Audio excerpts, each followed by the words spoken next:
안녕하세요. 건물주톡 대표 김영남 이사입니다. 안녕하세요. 건물주톡 김도균 이사입니다. 네, 저희가 이번 시간에는 건폐율 그리고 용적률에 대해서 좀 정확하게 알아보도록 하겠습니다.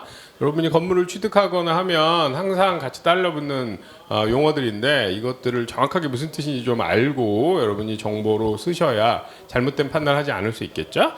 자, 그럼 먼저 어느 것부터 할까요? 네, 일단은 뭐 건폐율부터 같이 좀 살펴보도록 하겠습니다. 건폐율 같은 경우에 우리가 건축 면적을 대지 면적으로 나눈 값에 곱하기 100을 해주는 건데요. 일단 이거는 결국엔 건폐율이 얼마인지에 따라서 우리가 이 지역의 개발 밀도를 가늠하는 척도로 볼 수가 있습니다. 그래서 우리가 예를 들어서 대지 면적이 100제곱미터라고 하고 그다음에 우리 건축 면적이 60제곱미터라고 하면은 그냥 60%가 우리가 건폐율이라고 할 수가 있는 거죠. 그러니까 건폐율 60%라면 땅의 60%만 건물을 지은 거죠. 건축 면적으로. 네, 건축 맞습니다. 면적이니까 외벽 기준으로. 그 맞습니다. 그래서 대지 면적이 동일하다고 하더라도 건폐율이 높은 경우에 이렇게 건물들이 좀 더 들어갈 수 있는 거 맞습니다. 건폐율이 상대적으로 그리고 뭐 높으니까. 비교하기 위해서 이렇게 그린 건데 뭐 낮다고 하면 건물이 이것보다는 좀 더 적게 들어가 있는 건 거죠. 네. 적게 지을 수 있는 거죠. 그래서 이렇게 건폐율은 일단 이렇게 계산하는 걸로 알고 계시면 되고, 그래서 일단은 우리가 건물 공부하신 건물을 가지고 계시면 다 아시는 용어겠지만 용도 지역, 용도 지구 뭐 이런 것들이 있는데 이것도 뭐 상업 지역이냐 주거 지역이냐 뭐 또 이런 거에 따라서 건폐율이 다 다르기 때문에 그 개발 밀도를 알 수 있는 것도 이런 지역적으로 차이가 있다라고 알고 계시면 되고요. 그다음에 뭐 여기 대지 건축선이 정해졌다 이런 건 어떤 거냐면 우리가 땅을 이렇게 가지고 있을 때 도시계획상 여기까지가 대지다 그러면 이 안쪽만을 가지고 건폐율을 계산한다는 거죠. 그래서 도로에 접해 있을 때 건물을 지을 수 있는 범위 그 안의 기준으로 건폐율은 찾는다. 그 다음에 도로나 공원 이런 게 또 우리가 갖고 있는 땅에 포함되어 있다. 이 땅이 있는데 여기에 공원 용지에 해당되는 거 도로에 해당되는 껴 있으면 이런 거 다 뺀 거 기준으로 건폐율을 찾는다. 네, 이런 얘기죠. 맞습니다. 네. 이건 뭐 특이점을 말씀드린 거고, 그 용도 지역 기준으로 간단하게 보면은 주거, 상업, 공업, 녹지 지역이 있는데 주거 지역보다는 상업 지역이 건폐율이 더 높고요. 또 공업 지역이나 녹지 지역은 이런 기타 제반 상황들을 고려해야 되기 때문에 또 공업 지역 같은 경우 70% 이하, 녹지 지역 같은 경우 20% 이하 이렇게 기준을 둬서 그 건축을 할 때 이런 제한을 좀 법에서 정해두고 있습니다. 그러니까 이제 상업 지역으로 중심 상업 지역이 90%고 그다음에 이제 제일 낮은 게 관리 지역으로 보존 관리 지역 뭐 이런 지역 그 뭐 예를 들어 이제 우리나라 같으면 한강변에 네. 투자원 관리하는 네. 쪽 위쪽에 있는 보존 관리 지역이라든가 생산 관리 지역 산에 나무들 있는 거 그대로 두는 이런 관리 지역들은 20% 이하가 돼야 되는 거죠. 그래서 매우 적은 범위만 인정해주는 이런 방식입니다. 그래서 여러분이 주로 갖고 있게 될 건물은 주로 이 상업지역이나 주거지역이 있어서 50%부터 90%까지 가능하다. 이렇게 생각하시면 되겠죠? 네. 다음으로 이제 용적률에 대해서 같이 살펴보도록 할 텐데요. 용적률도 일단 분모가 되는 면적은 다 대지 면적으로 동일하고요. 다만 용적률 같은 경우에는 지상층의 지상층 연면적으로 나눠준 게 용적률입니다. 그러니까 여기 근데 용적률 계산할 때 지하는 해당되지 않는다. 네, 맞습니다. 지상층만 네. 기준으로 계산한다. 이렇게 그래서 단순하게 그림 보시면 대지 면적 100제곱미터라고 했을 때 각 건축물 면적이 바닥 면적이 50제곱미터씩 4계층이 있으면 이 연면적은 합쳐서 200제곱미터가 되는 거고 용적률은 200제곱미터에서 대지 면적인 100제곱미터 나눠주면 용적률은 200%가 되는 걸 알 수가 있습니다. 그래서 용적률 200%면 건폐율 50%일 때 4층 짓게 네, 맞습니다. 이거는 건폐율은 50%라는 전제가 있고요. 네.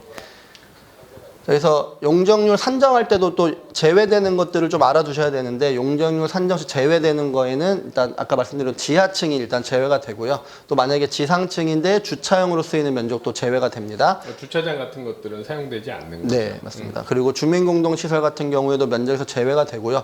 또 초고층 건축물 같은 경우에는 피난안전구역이 있어야 되는데 이런 피난안전구역도 면적에서 일단 제외가 되는 걸 알 수 있습니다. 큰 건물들 중에 보면 중간에 이렇게 비어 있는 층이 있다거나 하는 게 이제 그게 일부러 피난 안전구역으로 남겨놓은 건데 그런 부분은 우리 용적률 계산할 때는 제외한다. 네, 맞습니다.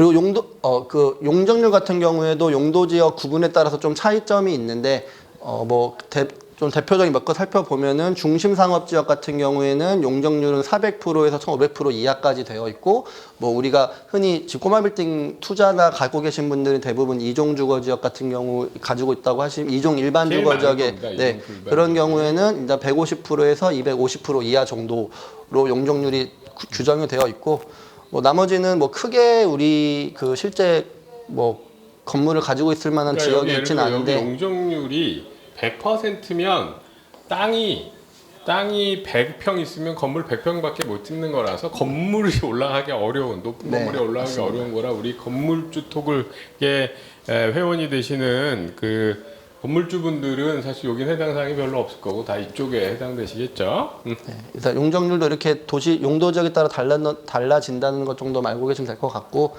그다음에 일단은 한번 건폐율과 용적률을 단순하게 비교를 해보면 건폐율은 땅 넓이의 건물 바닥 면적인 거고, 용적률 같은 경우에는 땅 넓이의 총면, 여긴 총면적으로 되는데 일단 연면적을 말씀드립니다. 연면적, 지상 연면적이죠. 지상. 그래서 건폐율은 가로축 수평의 개념이고 용적률은 세로축 수직의 개념이라고 알고 계시면 될 것 같습니다.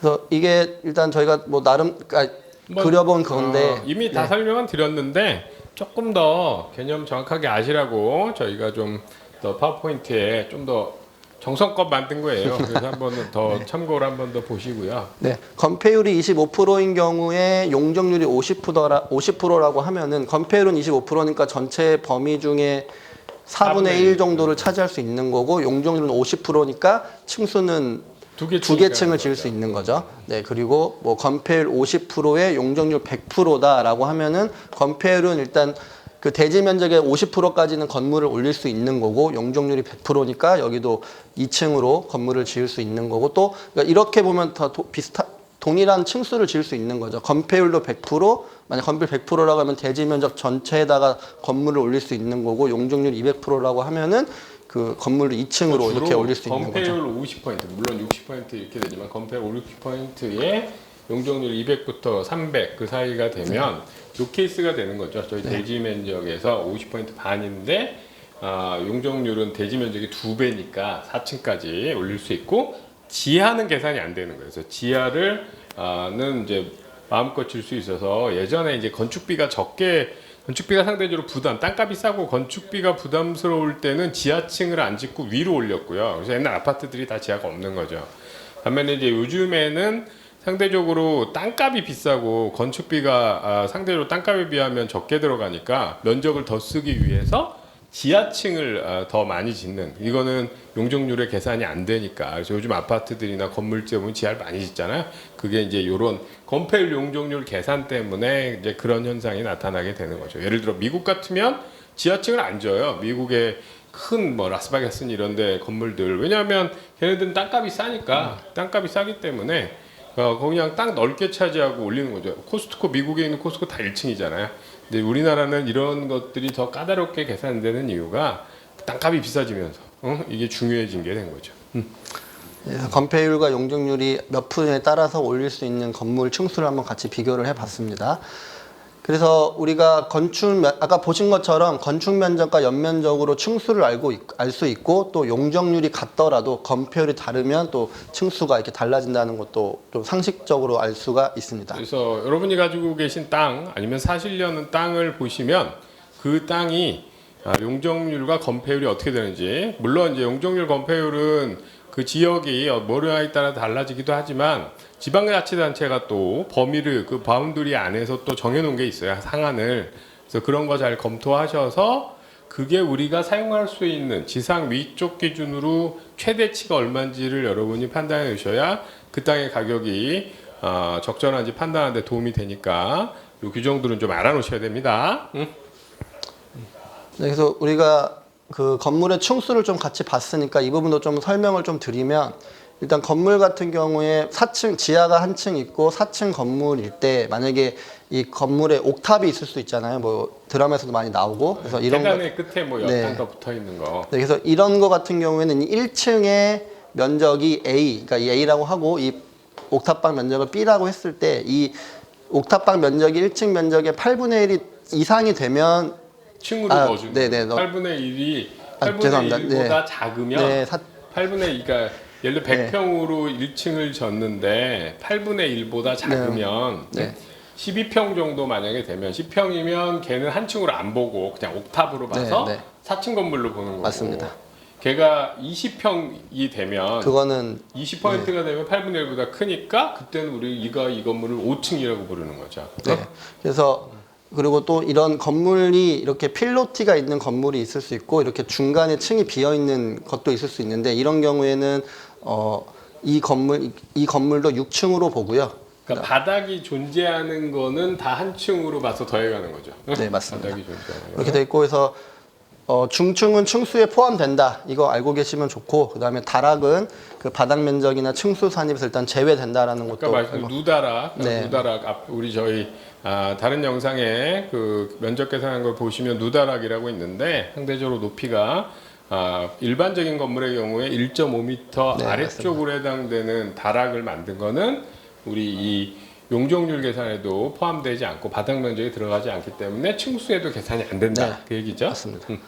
그리고 만약에 이제 지하층 같은 경우도 이게 그 용적률에 지하층이 포함되지 않지만 그러니까 우리가 네. 이 비탈진 땅에 건물을 지었을 때, 비탈 땅에 건물을 지었을 때 이제 어떤 고민이 있는 거냐면 비탈진 땅에 여기를 우리가 바닥으로 1층으로 보면 여기서부터 1층에서 우리가 용적률을 계산할 수 있는 거고 이쪽으로 1층으로 보면 여기서부터 1층으로 가는 거예요. 그래서 네, 여러분이 맞습니다. 가끔 언덕에 있는 건물 보다 보면은 이쪽에서 1층으로 들어가는데 B1이라고 돼 있는 건물이 있을 거예요. 그게 요런 거를 요 상태에서 한 건데 당연히 어느 쪽 기준 여러분이 건물 지으시면 어느 쪽 기준으로 1층을 계산하시겠어요. 이게 면적이 안 들어가야 되니까 이쪽 기준으로 최대한 하려고 하죠. 근데 그걸 모두 또 인정해버리면 조금만 기울어도 나는 여기가 1층이다 이럴 테니까 기준이 좀 필요한 거예요. 그래서 이 기준도 그냥 절반 50% 그러니까 해가지고 이쪽에 네. 높은 쪽에 해당되는 거랑 낮은 쪽에 해당되는 거 합쳐서 높이를 계산했을 때 원래 한 층보다 낮으면 지하층. 네, 맞습니다. 응? 한 층보다 높으면 네, 지하층, 네. 한 층보다 낮으면 1층 네, 이렇게 맞습니다. 계산하는 거죠. 네.